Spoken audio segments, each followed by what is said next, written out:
Trois invités avec nous chaque soir pour décrypter les mouvements de la planète marché, des mouvements agités évidemment depuis quelques heures et quelques jours maintenant autour de ce risque bancaire qui refait surface aux États-Unis à travers un segment spécifique du système financier et ses différentes banques régionales très exposées notamment au financement de la tech américaine et mondiale. François Collet est avec nous en plateau, directeur adjoint de la gestion de DNCA. Bonsoir François. Bonsoir Grégoire. Merci d'être là. Merci à Louis Defels de nous accompagner également. Bonsoir Louis. Bonjour. Vous êtes directeur général et responsable de la gestion de Gay-Lussac Gestion et Wilfried Galland en plateau à nos côtés également. Bonsoir Wilfried. Bonsoir Grégoire. Ravi de vous retrouver, directeur stratégiste de Montpensier Finance. Wilfried, est-ce que la faillite, la chute, la mise sous tutelle d'établissements bancaires non systémiques peut entraîner à l'arrivée un risque systémique ?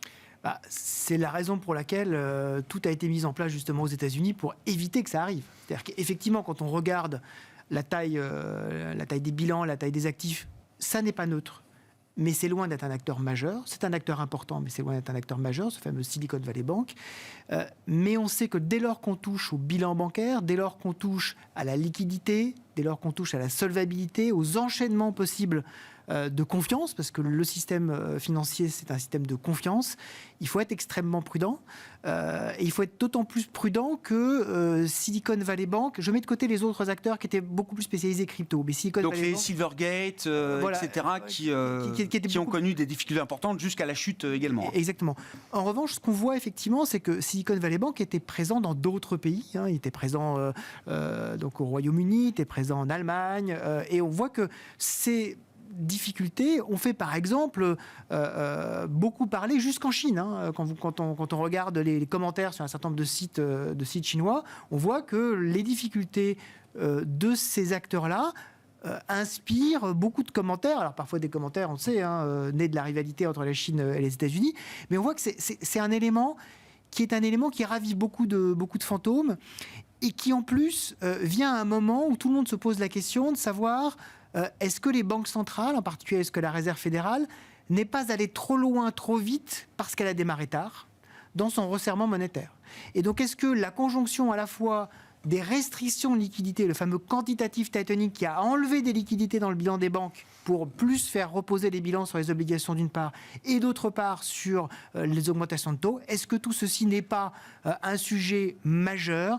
Donc ça prend effectivement une ampleur importante aujourd'hui. On va évoquer, c'est une des grandes questions, comment est-ce que ces événements, cette situation peuvent avoir une influence ou non sur la fonction de réaction des banques centrales avec les décisions attendues, sur la trajectoire future des taux et de la politique monétaire. Mais d'abord sur la partie immédiate, ce que vous dites, c'est qu'il n'y a pas de petit risque bancaire. Il n'y a pas de risque bancaire anodin, quand bien même ce serait des établissements spécifiques de la Silicon Valley ou autres. Absolument. Dès lors qu'on touche, sauf effectivement dans les systèmes financiers qui sont quasiment isolés, par exemple le système financier chinois est très peu connecté au système financier international, mais dès lors qu'on touche au système financier international et donc américain, il n'y a pas de risque anodin et donc il faut regarder ça de façon précise et c'est pour ça que c'était très important que les autorités, dès ce week-end, disent on est prêt à la fois à garantir tous les dépôts, à mettre en place une coordination entre le Trésor et la Banque centrale pour véritablement prendre le sujet à bras-le-corps et montrer que c'est sérieux.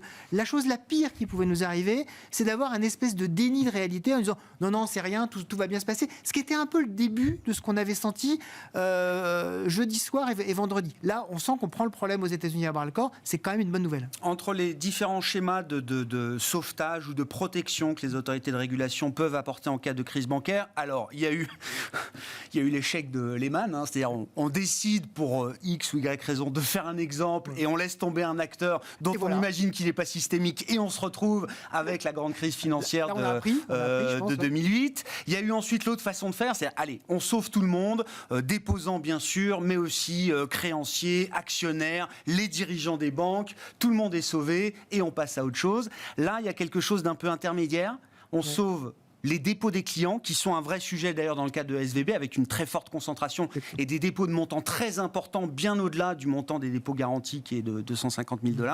Mais on se refuse à sauver les créanciers ou les actionnaires de ces établissements en difficulté. Est-ce que c'est un choix qui paraît, à ce stade, encore une fois, et je ne veux pas vous emmener trop loin, parce que les pronostics à quelques jours, quand on est en pleine crise bancaire, sont souvent difficiles, mais est-ce qu'à ce stade, ça paraît correctement dimensionné ?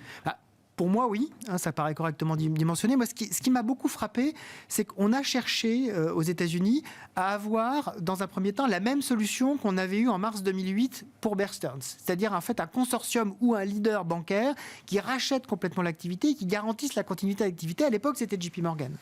Et les rumeurs ont bruissé vendredi, samedi et encore dimanche matin en disant on va avoir des acteurs financiers qui vont se positionner pour acheter, même pour un euro symbolique, ce qui a été le cas par exemple d'HSBC au UK, mais pour acheter l'intégralité des activités. On a vu qu'il y a eu un échec de ce point de vue-là. Et donc, quand il y a un échec des acteurs, ce qui en dit long sur la prudence maintenant, y compris de ces mastodontes, quand il y a un échec, il ne reste plus que la puissance publique appuyée sur la Banque centrale ou la Banque centrale appuyée sur la puissance publique, avec effectivement la contrepartie de dire on ne peut pas sauver tout le monde parce qu'aujourd'hui, politiquement aussi, c'est inacceptable. On ne voit pas revenir vers le Congrès américain en disant on a sauvé, y compris tous ceux qui s'étaient distribués des bonus, visiblement quelques jours avant la faillite, qui avaient également participé à des opérations justement de rachat d'actions. Enfin, il y a eu quand même un certain nombre de choses un peu étranges en termes de timing qui se sont passées. Évidemment, il va falloir regarder un petit peu tout ça. La question maintenant, c'est comment est-ce que ça peut pratiquement se passer ? Je ne vois pas comment est-ce que ça ne peut pas être le contribuable qui, à la fin, va payer tout ça. Ça me paraît... Tout le monde dit non, c'est les banques qui vont payer. Assis sur une taxe sur les banques qui, aujourd'hui, je regardais, rapporte à peu près $125 par banque. Ça paraît un peu compliqué quand même, ou alors il faut l'augmenter énormément. Il y aura forcément une garantie publique, et garantie publique forcément. qui est forcément adossée quelque part sur les taxpayers. Exactement. Qu'est-ce qui guide la réflexion à ce stade, Louis, dans ce genre de situation ? C'est vrai que ça fait assez peur, parce que, comme dit Wilfried très justement, c'est vrai que les 3 grandes instances américaines sont intervenues, donc la Fed, le gouvernement et la FDIC. Donc c'est vrai que ça peut paraître une bonne nouvelle, mais peut-être on peut voir aussi le verre à moitié vide en se disant s'ils interviennent aussi vite, c'est peut-être qu'ils ont assez peur que ça fasse effet contagion. Donc on verra bien dans les prochains jours, semaines. Mais c'est vrai que moi, ce qui me fait assez peur, c'est de dire à quel point c'est arrivé aussi vite dans la politique de quantitative tightening. Parce que c'est vrai que ça fait que peu de temps que, bien sûr, que les taux d'intérêt sont en train de remonter, mais ça fait peu de temps que les différentes banquiers centrales sont en train de réduire le bilan des banques centrales. Sachant qu'en plus, elles sont 10 fois plus élevées, même je ne sais pas combien de fois plus élevées que pendant la crise de Lehman, et qu'on n'a absolument pas eu le temps de retirer toute sa liquidité, et qu'on voit déjà une banque faire faillite. Bon, après, elle a peut-être fait beaucoup de bêtises qui a fait accélérer, mais la vraie question qu'on se demande, c'est quid des autres banques plus petites, régionales, moyenne taille, qui ont pendant des années de taux réels négatifs ou taux 0 à 0, ont fait des prêts un peu risqués qui rapportaient rien, qui ont ça dans leur book, et avec la vélocité, donc c'est la rapidité de la remontée des taux d'intérêt. Ça, le problème, c'est que personne ne le sait. Si aujourd'hui il y a des problèmes un peu de confiance, le nombre de sociétés devrait enregistrer une moins-value hyper importante, parce que la plupart d'entre elles se disent « je la porte à échéance ». Et pour le problème, c'est que si les flux ressortent, ça pourrait être catastrophique et limite complètement en domino. Et comme dit Wilfried, je ne vois pas non plus l'État dire « on rachète tout le monde, c'est juste pas possible », alors qu'aujourd'hui, la dette des États est au plus haut, et surtout que les bilans des banques centrales sont au plus haut. Donc c'est ça la vraie inquiétude. Donc on verra... je pense comment va réagir la Fed dans les premiers jours, mais c'est vrai qu'en tout cas aujourd'hui, nous qui étions plutôt assez confiants, c'est une vraie alerte sur les marchés, parce que là on voit sur les bancaires, mais après, rappelez-vous, il y a quand même beaucoup d'autres établissements qui ont énormément de pertes latentes. J'espère qu'il n'y a pas eu des produits structurés, parce que vous savez quand c'était passé, pendant les Lehman Brothers, tout le monde, on l'a vu après, tous les produits repackagés, que tout le monde arrive. Moi je vous fais un pari qu'il y a certaines banques encore aux États-Unis, c'est les champions de l'innovation, pour avoir un peu plus de rendement, à 3, 4, un peu plus quand les taux étaient à 0. Un peu de levier. Ils ont dû repackager des trucs en disant tiens, voilà. Et ça, aujourd'hui, si la liquidité repart, que ça ne vaut plus rien, ça peut que démultiplier. Donc bon, moi, voilà, c'est juste avec l'expérience que l'on a. Aujourd'hui, on n'a aucune idée, mais c'est vrai que j'ai peur que dans les prochaines semaines, mois, ça soit un peu comme un copier-coller de minutes. Je ne dis pas que, voilà, je suis très présent, attention, dire, garder que ça pourrait arriver. Mais c'est toujours pareil. L'été 2007 est problématique monétaire, Bear Stearns, et vous avez vu ce qui s'est passé. Donc là, c'est le premier élève, je pense qu'il s'est un peu brûlé les doigts, donc ça a peut-être accéléré. C'est vrai que c'est quand même assez choquant la rapidité à laquelle ça arrivait. On aurait pu penser que c'était dans plusieurs mois, sachant que l'économie américaine tient très bien. On aurait pu penser que c'était peut-être quand le consommateur américain allait moins bien, que le taux de chômage allait remonter, que ça y est, hop là, quand la mer se retire, on est jaune, mais le problème c'est que la mer elle s'est même pas retirée qu'on le voit. Donc, grande prudence, en tout cas, à court terme, tant qu'on n'en sait pas plus. François, les éléments d'analyse chez DNCA à ce stade, qu'est-ce qu'il y a de très spécifique dans la crise SVB qui ne serait pas réplicable à d'autres acteurs du système? Et à l'inverse, quels sont les points de vigilance face à un risque de contagion qui n'est peut-être pas encore totalement éteint au moment où on se parle? Oui, alors on a quand même une gestion des risques qui est quasi inexistante chez SVB, donc une gestion du bilan de par cette banque qui a été calamiteux. Donc je pense qu'il faut vraiment regarder les choses de manière différente entre SVB et les grands acteurs du système bancaire américain. Même d'autres banques régionales américaines vont souffrir, bien évidemment, de cette crise de défiance. On sait que le secteur bancaire, c'est un secteur qui repose sur la confiance. Néanmoins, la Réserve fédérale américaine propose des nouvelles conditions de liquidité assez généreuses pour l'ensemble des banques américaines au cours des 12 Ouais, sur un an, il y a une nouvelle facilité là, qui est ouverte. Une nouvelle facilité qui est ouverte et qui devrait permettre a priori de limiter ce risque.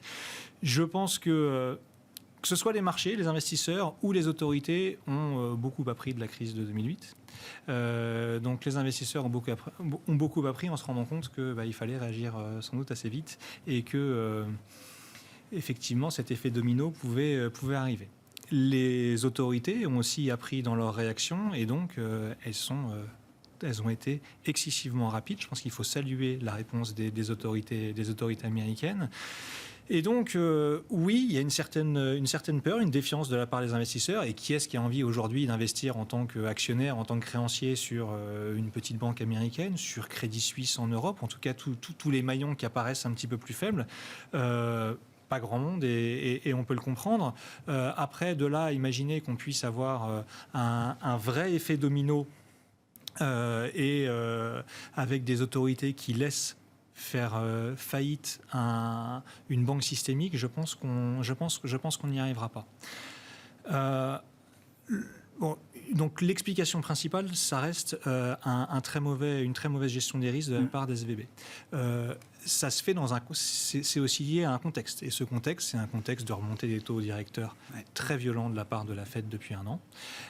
Et c'est vrai que depuis un an, on se pose tous la question de savoir est-ce qu'ils vont réussir à faire baisser l'inflation? Quand est-ce qu'on va avoir cette fameuse récession? Et est-ce que finalement, on va avoir d'abord un ralentissement de l'activité économique ou un stress sur le secteur financier? La plupart des gens imaginaient que ça viendrait plus par un ralentissement économique. Il est forcé de constater que c'est d'abord par un stress sur le secteur financier. Et ce stress sur le secteur financier, malheureusement, il a des conséquences économiques.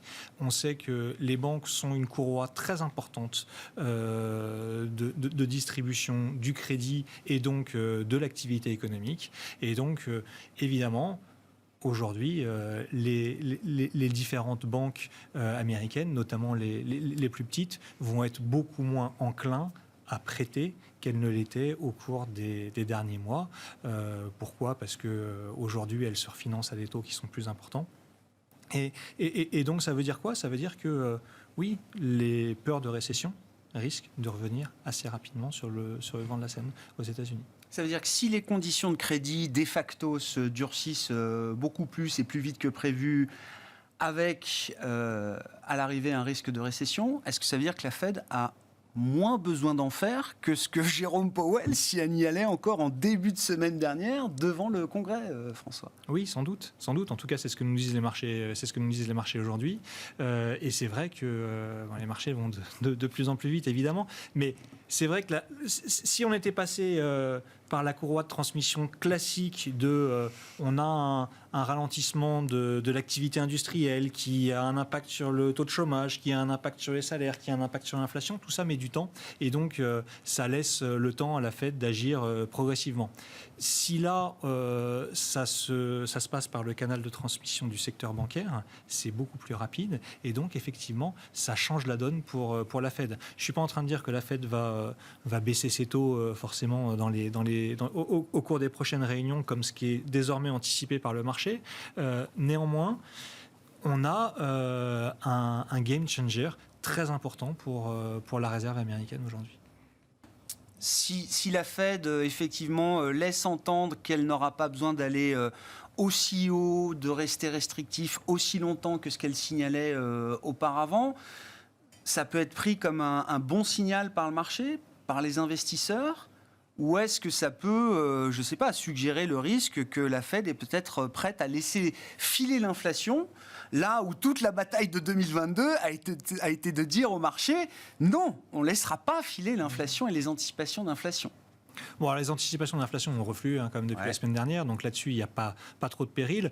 Et puis les marchés sont quand même très nerveux, donc il suffit que demain, il y ait un chiffre qui soit très légèrement en dessous des attentes sur l'inflation pour que le marché se dise, bon, de toute façon, la récession arrive, l'inflation est déjà en train de rebaisser. Plus le risque systémique. Bon, plus le risque systémique, donc c'est bon, la Fed peut y aller et peut venir nous sauver. Et finalement, il y a encore quelques semaines ou quelques mois, le marché espérait presque des mauvais chiffres pour se dire qu'il serait sauvé par la Banque centrale. Donc il y a une certaine forme de schizophrénie dans ce marché aujourd'hui sur finalement la vitesse à laquelle cette récession peut arriver. Est-ce que ça se fait dans du stress ou finalement avec peu de risque de défaut? Je pense que le risque de défaut bancaire est très limité. Il est forcément encore moins de ce côté de l'Atlantique qu'aux États-Unis. Mais oui, le ralentissement économique, ça va accentuer le ralentissement économique auquel on s'attend cette année. Wilfried, d'accord avec l'idée que toute la pression qu'on voit se remettre sur le rôle de superviseur, de régulateur qu'est la Réserve fédérale américaine, c'est de la pression en moins sur la partie politique monétaire ? Ah oui, bien sûr.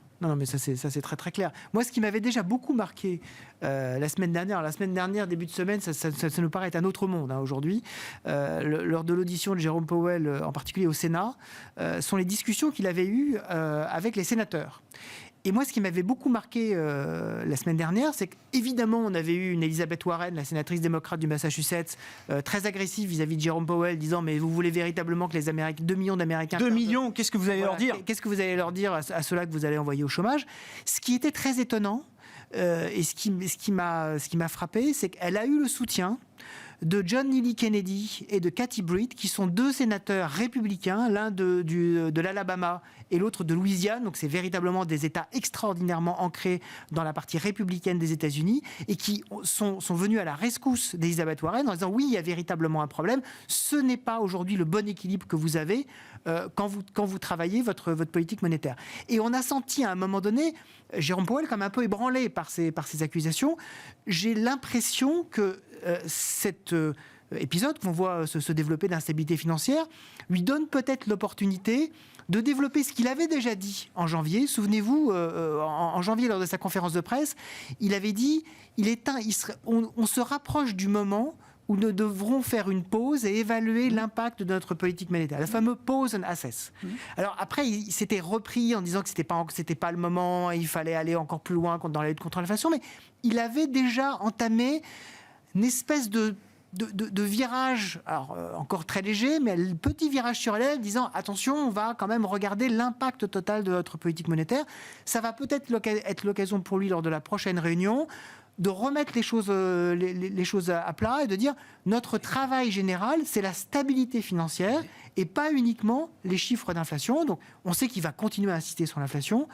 Mais maintenant, il y aura peut-être le deuxième volet, qui est le volet de stabilité financière, en particulier sur ce volet de liquidité bancaire. Je pense qu'il va être très important à suivre. On a eu une baisse très importante de la liquidité injectée dans les banques. Et c'est ça qui, en fait, a généré de l'instabilité. Donc, il va être interrogé dessus sur comment est-ce qu'il va gérer, effectivement, sa politique de bilan. Vous le disiez à l'instant. Comment est-ce qu'il va gérer sa politique de bilan par rapport à sa politique de taux d'intérêt ? On est déjà dans un univers, il le dit lui-même, restrictif aux États-Unis. Jusqu'où est-ce qu'il est prêt à aller ? Là, ça lui donne véritablement l'opportunité de faire une pause. C'est un peu ce que les marchés nous disent. Au maximum 25 points de base, et après, on arrête. Après, il y a le risque quand même que ces craquements dans le système financier, que le resserrement des crédits distribués par quelques banques régionales soit pas suffisant pour venir à bout de l'inflation. J'en sais rien, mais on est tous très humbles quand même désormais sur la dynamique d'inflation devant nous. Le discours de début janvier de Powell, il a été contredit par plus de 500 000 créations d'emplois en janvier, plus de 300 000 créations d'emplois en février. Je pense que ça, c'est pas très sérieux à dire. Lui-même a remis en cause le consensus unanime qu'il avait obtenu sur la réunion du 1er de février, qui était de passer de 50 à 25 en début de semaine dernière. Quand on mentionne ces chiffres bruts, brut, c'est pas très sérieux. Parce qu'en fait, il faut regarder le détail. Et quand on regarde le détail, on s'aperçoit d'une part que le rythme de progression des salaires baisse et baisse plus vite que ce qu'on attendait. On voit que, La croissance des salaires réels a toujours été négative. On voit que le volume d'heures travaillées baisse, ce qui veut dire que oui, vous ne licenciez pas encore massivement, mais vous faites baisser le volume d'heures travaillées, ce qui veut dire que vous êtes dans la première étape de votre réduction globalement du marché de l'emploi. Et le dernier élément, c'est que on voit que, par exemple, des éléments très avancés comme le marché de l'intérim est maintenant en décroissance sur un an. Donc ça veut dire que dans le détail, on voit, y compris sur ces indicateurs qui sont des indicateurs très retardés, qu'on voit que la dynamique de demande est en train de baisser. D'accord. Donc par rapport à ça, la dynamique d'inflation, elle baisse peut-être pas aussi vite que ce qu'ils souhaitent, mais elle est clairement en train de baisser. La question maintenant qui va se poser, c'est est-ce qu'il accepte qu'effectivement ça prenne un peu plus de temps que ce à quoi il s'est engagé, au risque effectivement de se dire si ça prend un peu plus de temps, peut-être que je ne vais pas avoir des très bons chiffres, mais au minimum, je vais garantir ma stabilité, ou est-ce que je prends le risque d'avoir une instabilité financière supplémentaire pour gagner éventuellement 1 ou 2 mois ? Voilà. Et en tout cas, c'est les interrogations qui vont se porter sur lui. Je pense que le marché est en train de choisir son camp. D'accord. On verra comment est-ce qu'il va. Non, mais parce que, encore une fois, jusqu'à l'épisode Silicon Valley Bank, on sentait quand même plutôt que le mouvement chez Powell, c'était de se dire peut-être qu'il faut repasser à 50. Le mouvement chez Powell. Voilà. Mais en fait, quand on regardait l'intégralité des chiffres, on était moins convaincu que ça. Qui aujourd'hui est repassé à 0 selon Goldman Sachs. Quoi. Ça, oui, avec même 250 points de base de baisse de taux fin d'année maintenant. Ouais. Mais après, en fait, le problématique de tout ça, c'est que rappelez-vous, il y a encore 6 mois, on pensait tous qu'on allait rentrer en récession. On pensait que les taux allaient rebaisser. Ils avaient un moment rebaissé, puis finalement, les chiffres d'inflation étaient beaucoup plus forts. Mais c'est un peu, je pense qu'on arrive peut-être au bout de l'État un peu qui intervient trop dans l'économie et qui ne laisse pas, comme vous disiez tout à l'heure, le chômage remonter, la récession classique. Le problème, c'est que tout le monde attend cette récession. Le problème, c'est que les États ont distribué des chèques à qui en veux-tu que voilà, des boucliers tarifaires, des chèques essence, des trucs, etc. Donc en fait, le problème, c'est que l'économie a suffisamment tenu. Comme l'économie tenait, ils ont pu augmenter les salaires, augmenter les prix, qui avait un impact directement sur l'inflation des services. Et c'est cette boucle infernale qui a fait que finalement, les banquiers centraux continuent. Peut-être que maintenant, c'est la première fois qu'on va voir enfin des taux baisser pour une vraie raison, pour peut-être une nouvelle récession qui arrivait, qui a toujours été décalée.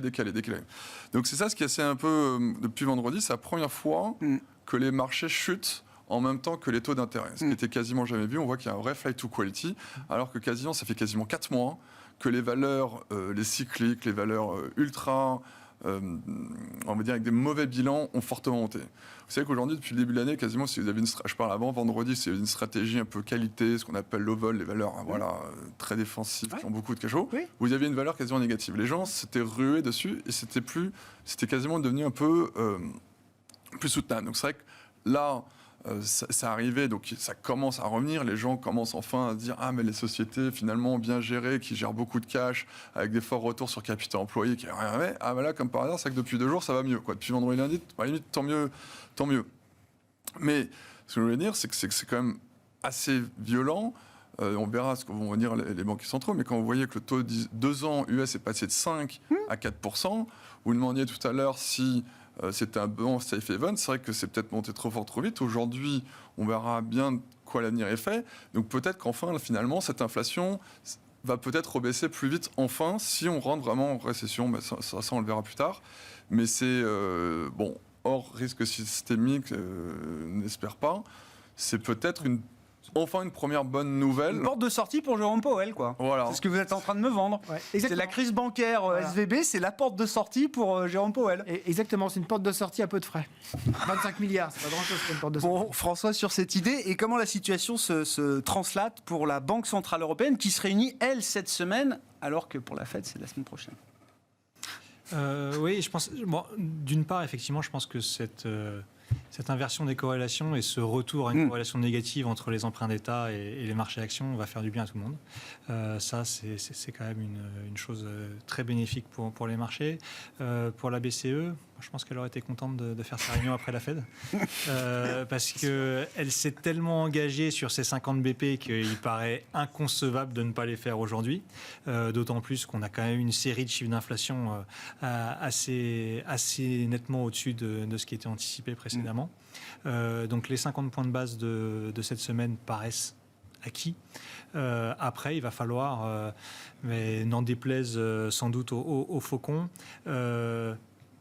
réduire très nettement la visibilité sur ce qui se passera derrière. Donc ne pas indiquer qu'ils feront de manière automatique 50 points de base au mois de mai. Le mois de mai, c'est dans 10 ans, finalement, dans les marchés qu'on vit aujourd'hui. Donc ne pas se lier les points, garder un maximum de flexibilité, dire qu'ils suivent très attentivement le développement. Les développements, que bien sûr que le système bancaire, ils se féliciteront du fait d'avoir mis en place une régulation beaucoup plus contraignante pour les banques, bien plus solide, et qu'il n'y a aucun risque de contagion sur le système bancaire européen. Et puis donc il faudra sans doute encore poursuivre des hausses de taux, mais à un rythme qui sera vu déterminé en fonction des données et des développements. D'accord. Donc on va enfin avoir de la vraie dépendance aux données. Une vraie politique monétaire. Espérons que les 50 points de base ne soient pas comme M. Trichet en 2008, qui battait l'inflation et qui n'avait pas vu la croissance. Donc c'est vrai que ça m'étonnerait quand même. Je pense que Christine était là en 2008. Elle avait dit qu'il n'y avait pas de découpling. Je ne sais pas si vous vous rappelez, en disant non, c'est aux États-Unis, il ne se passera rien du tout dans le reste du monde. Donc c'est vrai qu'en tout cas, je pense que si elle fait 50 points de base, je pense que elle va y réfléchir plusieurs fois, vu le dernier contexte, surtout si les États-Unis n'en font plus. Quoi. Mais je suis d'accord, c'est une situation infernale dans laquelle ils sont mis. De dire, nous avons fermement l'intention, we intended, but we did not commit. Mais on ne s'est pas totalement engagé à faire 50 points de base, mais c'est vrai qu'ils le répètent tellement, alors que la situation peut-être justifierait d'avoir un petit peu plus de prudence, peut-être de le faire en 2 fois. Et d'ailleurs, le membre italien du Conseil des gouverneurs, Ignacio Visco, a dit, pas plus tard, je crois que jeudi dernier, a dit en fait, ça m'agace, quasiment il l'a dit texto, de voir mes collègues de la BCE commencer à s'engager sur un certain nombre de hausses de taux, alors qu'on doit être data dependent. Je rappelle que tout a commencé en juin 2022, et là aussi, Christine Lagarde avait signalé son intention de monter les taux de 25 points de base pour le lift-off de la BCE début juillet. Ce fut une hausse de taux de 50 points de base. Intending to. François, est-ce que c'est vrai quand Christine Lagarde va nous dire que oui, le système bancaire, ça a été dit par Bruno Le Maire ce matin, que le système bancaire européen est solide, peut-être même surcapitalisé pour pouvoir absorber ce genre de choc? Oui.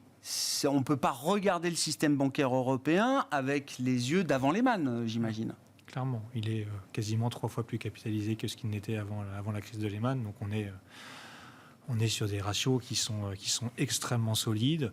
On a finalement ce playbook des autorités qui est connu aujourd'hui sur la façon dont on pourrait gérer une crise systémique.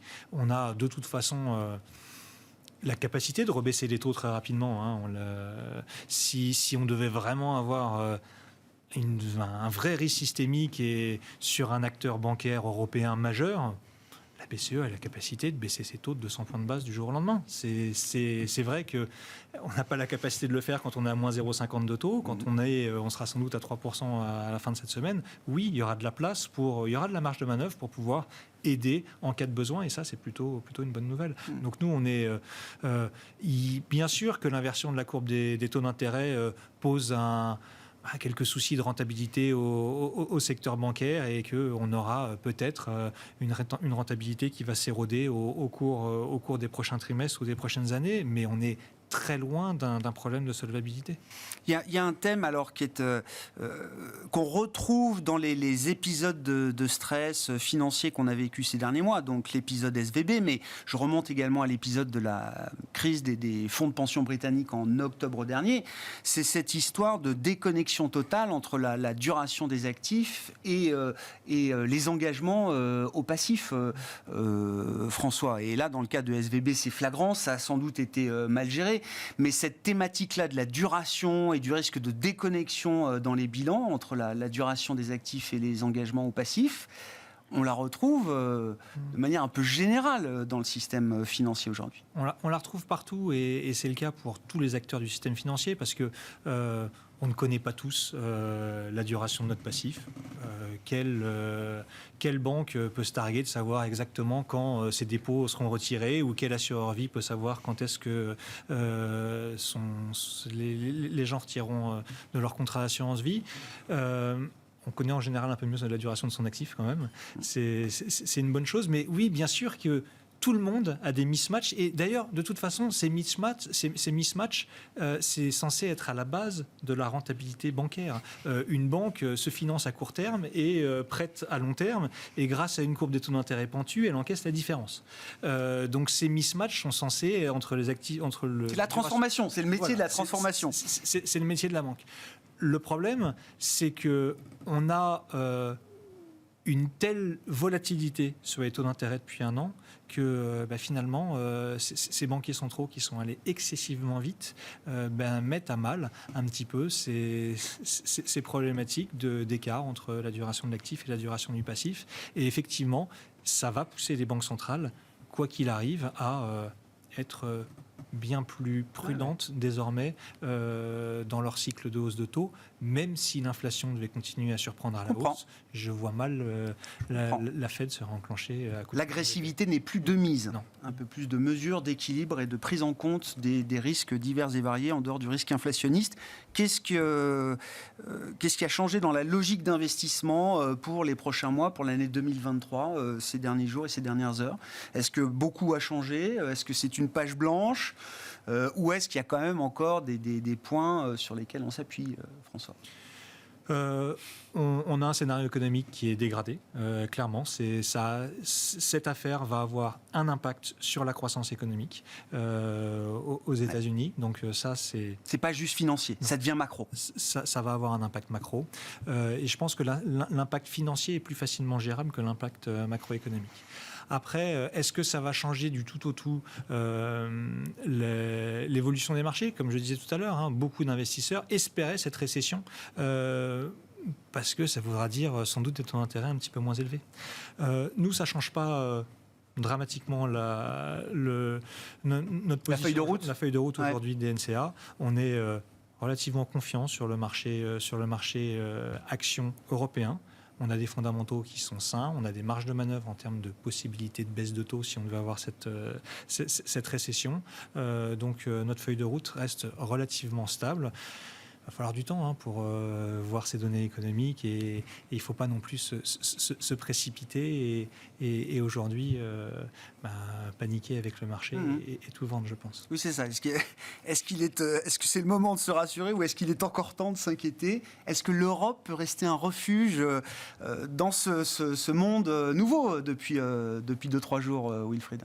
Je ne sais pas si l'Europe restera un refuge, mais en tout cas, je suis totalement d'accord avec ce que vient de dire François. Là. Il est temps de faire un petit pas de côté et de laisser la poussière retomber. Il ne s'agit pas de prendre des décisions à l'emporte-pièce en ce moment. Ce qui est certain, c'est qu'on va avoir de nouveau une pression qui va être forte sur le système financier et donc sur les bancaires.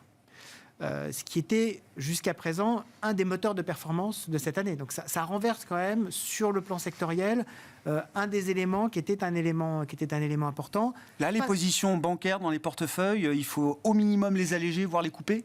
Je pense qu'il faut quand même les alléger. La question n'est pas tellement sur le risque du secteur bancaire, c'est que compte tenu de tout l'environnement qu'on a aujourd'hui sur ces risques bancaires, on va risquer d'avoir de nouveau un tour de vis réglementaire en Europe. On sait très bien que l'Europe est très très forte pour ça. C'est-à-dire que lorsque le problème vient des États-Unis, les États-Unis gèrent en faisant une petite réglementation et l'Europe multiplie par 2 ou 3, en disant comme ça on sera vraiment sûr.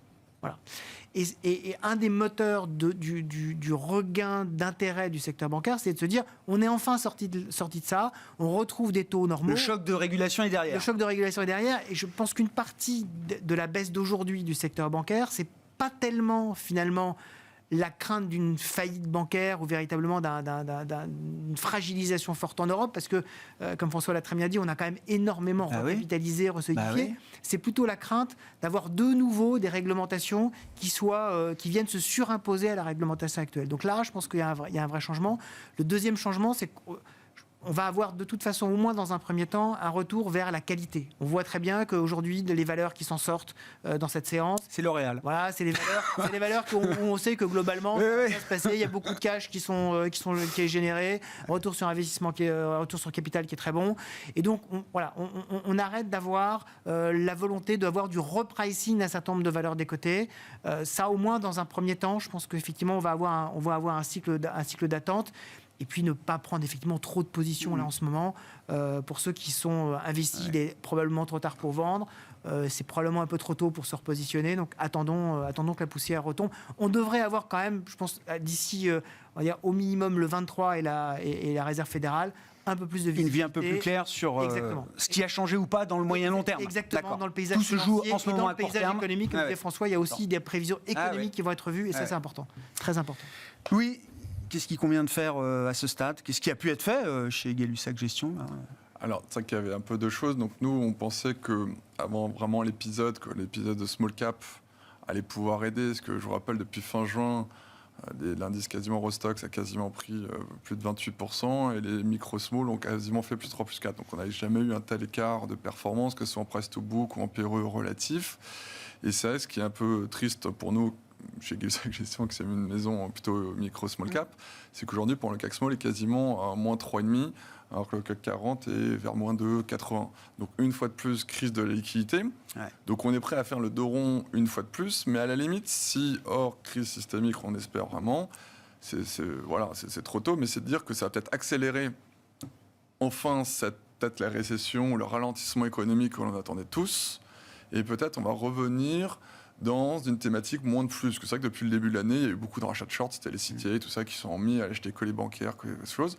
Et c'est vrai que quand je disais un peu tout à l'heure, les valeurs un peu les plus fortes qualités, qui ont eu beaucoup de forts retours sur capital employé, avaient quasiment enregistré une valeur une performance vraiment pas top.